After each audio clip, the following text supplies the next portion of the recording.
everyone, my name is Charles. I am a mental performance consultant. I used to use Google Meet, but I switched to Zoom. If you want more reviews, click on the link below. Right. The main thing was through the pandemic, obviously, all contact with the human beings were very, very limited. It was reduced to pretty much a strict minimum where I was. I was in Europe, then I came back to Canada, so I had to make the adjustment, and I needed to obviously keep my business afloat, keep meeting clients, and I needed to find a solution. And obviously, all these platforms kind of came out: Google Meet, Microsoft Teams, Zoom, uh, all the other ones that are out there. So the biggest problem that it solved for me was to be able to keep meeting my clients, even though there was a global pandemic happening. So I looked into several um, video platform, you would say, in order to have meetings online, and had a little bit of experience with Google Meet and Zoom as well. But I'm sure we'll talk about that in a little bit. I feel like Zoom meetings almost became the standard. Everyone was a lot more comfortable using Zoom.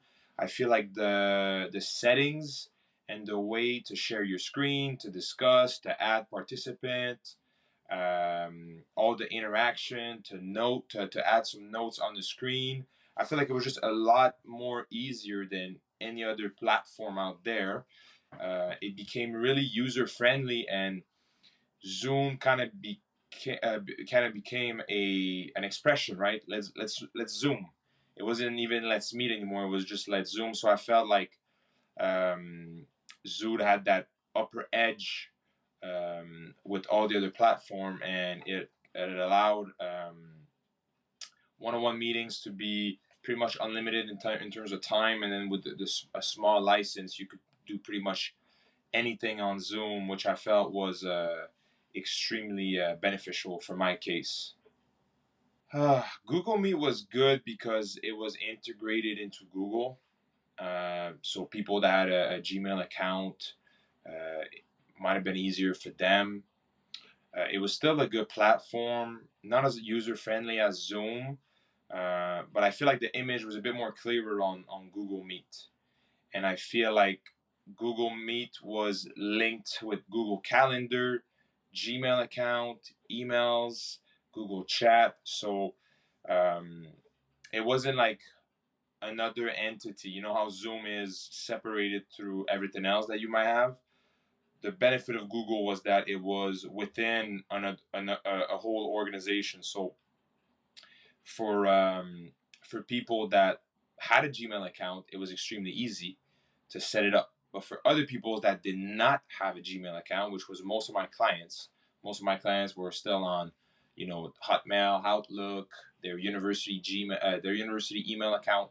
So that created some resistance and friction with this platform. I couldn't tell someone that had a Outlook email account to Google Meet with me. You see what I mean? Like it creates some resistance and friction a little bit. So I felt like gradually, as I kept getting uh, negative answers or negative replies about, oh, I do not have a Gmail account, it kind of led me to trying something else moving forward. Mm, very good question. That's something that I have to give my take my hats off for both software, because it was extremely easy to get going with both software.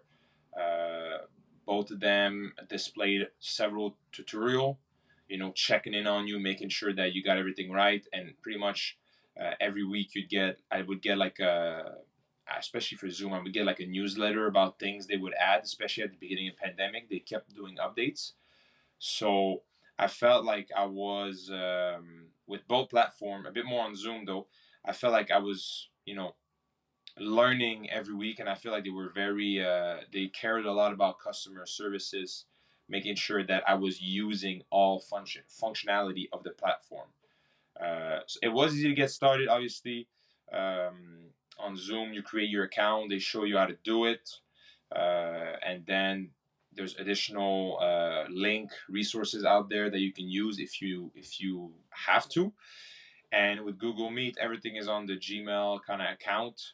It's right there. You can see it pretty much as soon as you open your Gmail account. And as soon as you click on it, the platform is notified when it's your first time using it. So you get like a few pop-ups to kind of explain to you what you need to do to get going, how to send an invite to someone who hasn't a Gmail account, and all of their functionality. So very easy on both sides. Yes, my top consideration obviously is it going to be user friendly for me, but most importantly for my client. So is this something that I'm confident they'll be able to, you know, add to their day to day lifestyles? I don't want any resistance, any friction. My goal is to make it as simple as possible to my clients. That's why Zoom kind of like took the lead because it was very user friendly. You send a link, you can be on it. It doesn't matter account or not. So I would say user friendly is one of my top priority. Second one, I would say customer service. Can I send you an email? Can I send you a message, a comment, and how long is it going to take you for you to reply back to me? Unfortunately, I've had negative experience with Google in general, not just Google Meet, just Google in general. So that obviously has created a bias for myself. I'm not that keen to send feedback or comments to Google anymore.